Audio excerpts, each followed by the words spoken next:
Alright, so I'm making another grammar video, and I'm going to be going through some more examples of that used as a conjunction in Webster's Third Dictionary, and basically just describing the use briefly of that in the example sentences.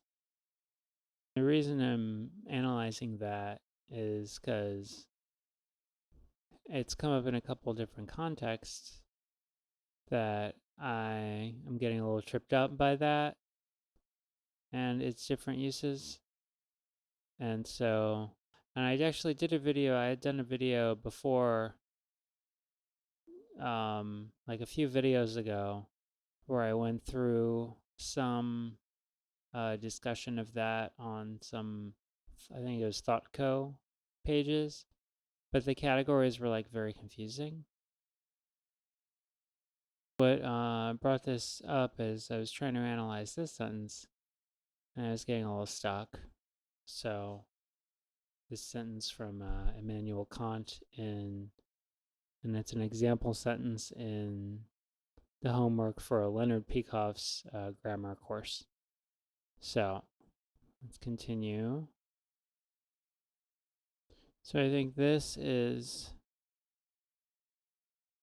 along that clause is what the dictionary describes as the substantive expression anticipated by the expletive it occurring as a grammatical subject or object of a verb. I would say here, if you look at the sentence as it's presented, you would think it's maybe the object, but if you rewrite it, that so many of the books which have really stirred things up have been small books is interesting, then it would become the subject. All right, so I just basically said that so there's this whole thing that would be a freestanding clause on its own that lets us use the clause differently, and I think that this is really like the subject, and I did a couple of, well, my rewrites has it as the subject, the clause, the big clause, but then another actually has this as a separate clause and that as the subject. I didn't immediately realize this fact as I was doing the rewrite. Okay, so that's cool. All right, so I think to make this a little more interesting, I'm not just going to say like, if it's like a freestanding clause and what that is letting us do, but I'm also going to try doing rewrites on each of these and see what sort of reasonable rewrites of the sentence I can come up with, and maybe that'll give me a better sense of how that is used. So what I'm going to be doing is just like my general sentence analysis stuff. This is what I've decided to try here. So identify the clause which that governs, identify what that is doing exactly, and rewrite the entire expression in as many ways as seem reasonable. So he made it clear that he did not agree. So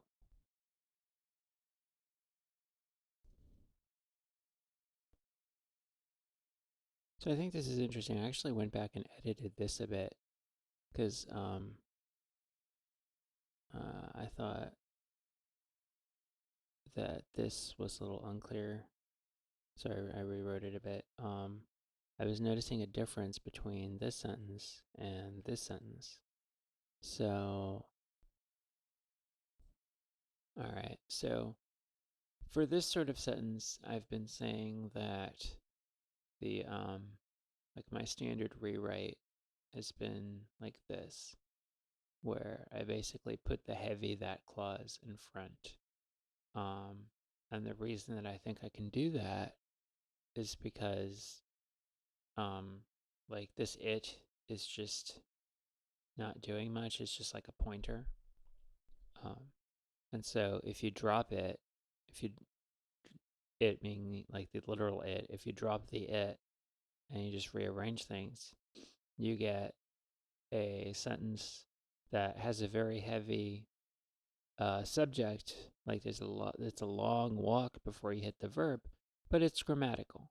And so for the purposes of grammatical analysis, uh, it's fine. Now with this sentence, this is an entirely different. Oops, this is an entirely different sort of thing, I think, because we have a real subject. We don't have an it that's pointing forward or anything or there or anything like that. He is a pronoun, but he is standing for somebody. He is standing for, Tom or Jim or whoever. So this is a real subject. And so we can't do the same sort of analysis that we did here. So what sort of analysis can we do? Well, I went back and there was this long discussion, the epic discussion with the rather mundane title analysis of sentence with B number 8. But you can see, like, this was, this was quite a discussion. And there was one example in particular, which, after trying every other possible interpretation, I found clarifying. And this actually isn't strictly correct. I think this should just be B. But anyway, like you get the idea. So, what was the actual clause that we were interpreting originally? Oh, I guess we'd simplified. We were just analyzing this. Okay. So make him angry. So we'd said subject is you because it's implied, verb make, and then the object is him to be angry. And then the object clause is an infinitive clause with the structure him, an implied infinitive be, and then the complement angry. So I think this may be following the same structure, although it's a little different.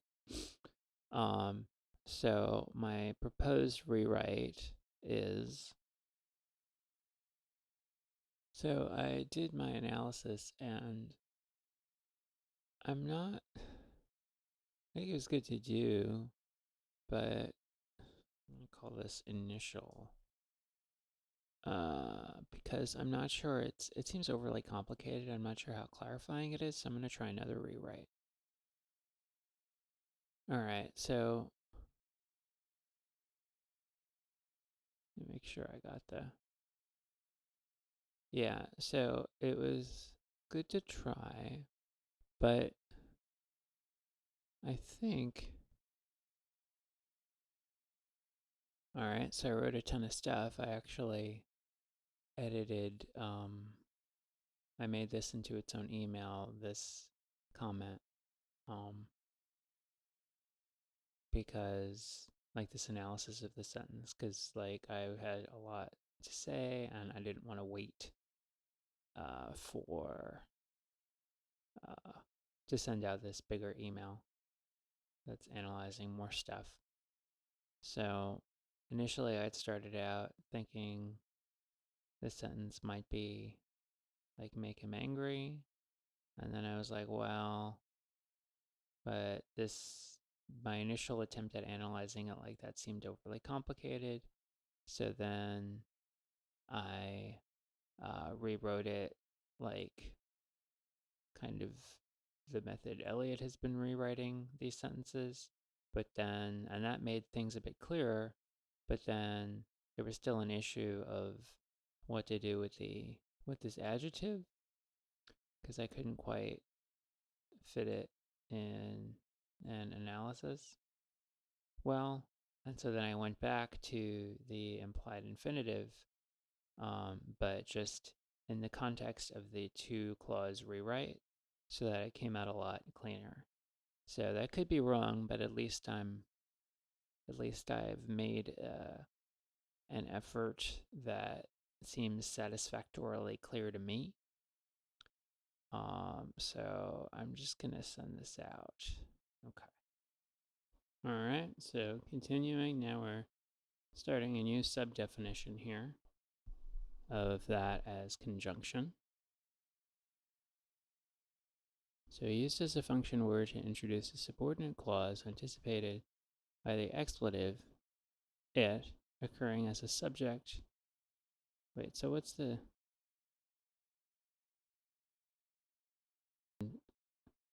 expletive it? So what's the difference? All right. So number one was used as a function word to introduce a subordinate clause is a noun equivalent, or the substantive expression anticipated by the expletive it occurring as a grammatical subject or object. And then this is, oh, is it? Oh. Wait, no, this mentions copulative verb too. Let's get these on the same page, literally. Okay.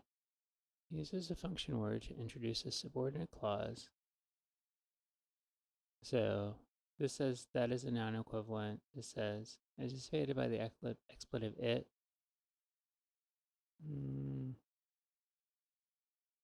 Occurring as a subject of a form of the copulative verb be when what follows the copulative verb is an adverb or adverbial phrase logically modifying the verb of the clause introduced by that. Is this just saying like when there's an adverb involved here? Is this like breaking up adverbs as a special type? Like sentences where you have the expletive it and then that clause that's a noun. Well, actually, it doesn't say substantive, huh? Because it says substantive expression here.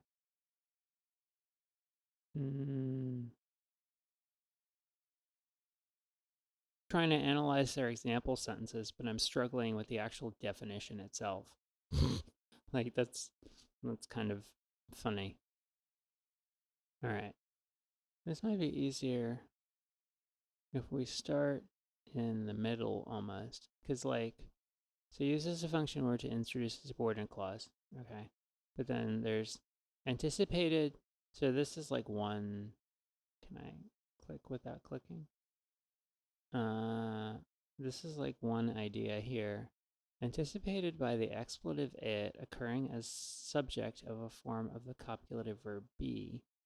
So when you have an it that is, like this is what they're saying. And by the way, I'm not saying this is necessarily a great way to think about this. Like this is, the way that they're defining this is like an incredibly narrow special case. But just like I'm just like trying to figure out what it even says. So I'm not like internalizing this approach. I just want to figure out what they're talking about even and start there. So anticipated by the expletive it. So we've got an it. So you have an it occurring as a subject. So it's a subject, or at least it appears to be a subject as it's initially written, of a form of the copulative that's linking. Verb be, was, is a form of be. Okay. So and anticipated means that it comes before. So you've got an it that's a subject of be, and it comes before the that, and then that is used as a function word to introduce a subordinate clause. Okay, so we've got a clause here. We've got a that, and then we've got a clause, and then the qualifier is when what follows the copulative verb.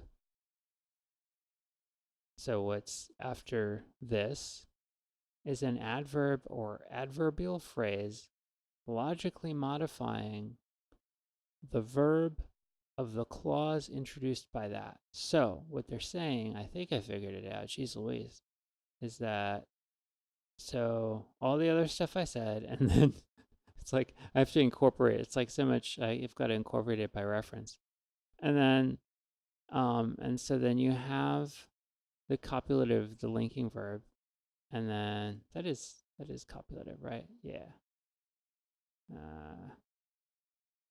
Right. So copula gives the connecting link or relation between subject and predicate of a strictly formulated proposition, especially such a link when it is in the form of the verb to be. As in, he is a shoemaker. Okay, let's go back. Right. So when what follows the copulative verb is an adverb or adverbial phrase, logically modifying the verb of the clause introduced by that. So you have an it, you have a linking verb, you have an adverb, then you have a that introducing a clause, but the adverb is actually not the adverb. Like in this case, the adverb is modifying. Like met is in the that clause or whatever. And they're saying there modifies met. I think. Like I first met her there. To really decrypt that one, geez. So I think this is interesting because like I've been doing my like rewrites, but looking at this, like I was trying it mentally. I'm like, I first met her there. It was that? No.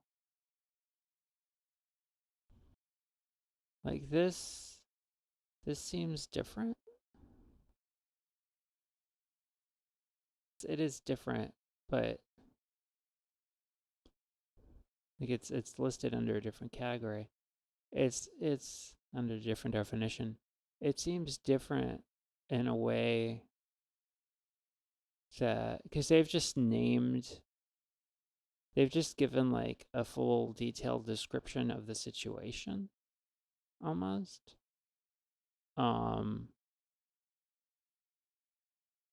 But oh, was there something on the list about this? Let me see. All right, I think maybe I got it. I really had to. That was a beard stroker. Okay. So, oops. Sure what happened there. Okay. So, the it needs to be like specified. Like this is like a non-substantive it over here, but this I think you kind of need it. And it's standing for some like unspecified location. So I was thinking about it. I was like, okay, if you say it is like the location, like the location was there that I first met her, then you could rewrite it as I first met her there, the location was that. And that would be sensible. And I think this is mistaken because like trying to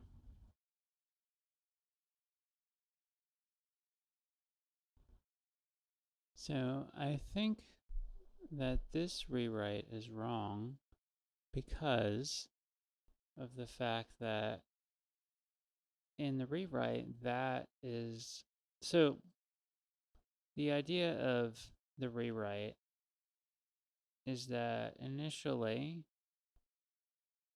we have a more sort of complicated expression and we can break it down, and we could also have like there'll be some connection where maybe one part of the sentence is referring to, or one sentence is referring to another sentence. It's sort of standing in its place. But in the rewrite, that is actually serving as a demonstrative pronoun for location, but it's supposed to like stand for or connect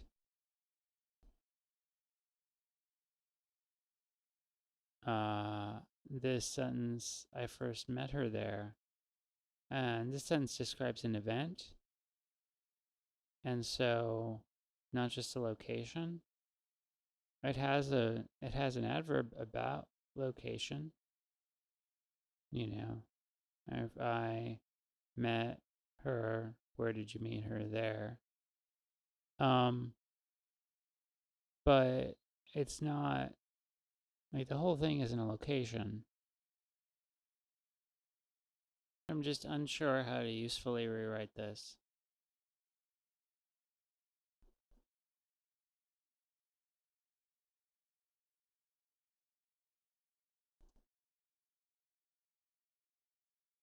In case somebody's skimming.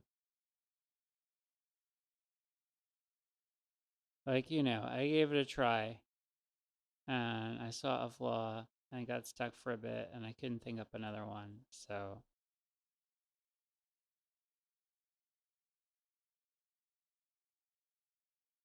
just going to skip this one for now. So case 3, definition 3 looks interesting. Used as a function word to introduce a subordinate clause that is joined as a complement or modifier to a noun or adjective, or is in apposition with a noun. Now, looking at these are all cases where the that is not serving as a not serving any apparent grammatical role within the subordinate clause. So I guess like wouldn't all of these basically then be wouldn't all of these be nouns? Because some discussion on the list, if I recall, where we were basically saying maybe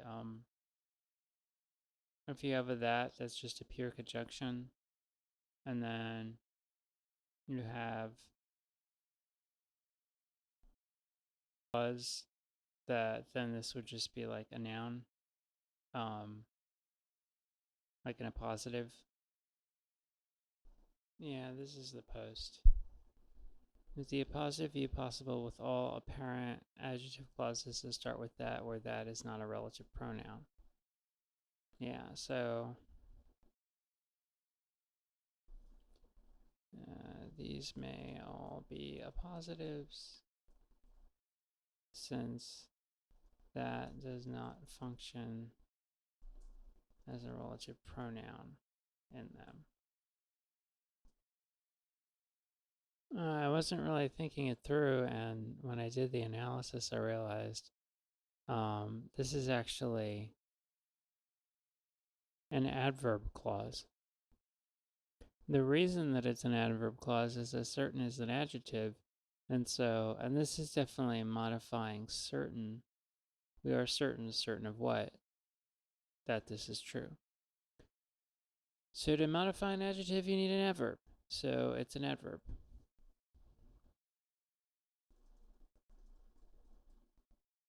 All right. I'm going to wrap it up here.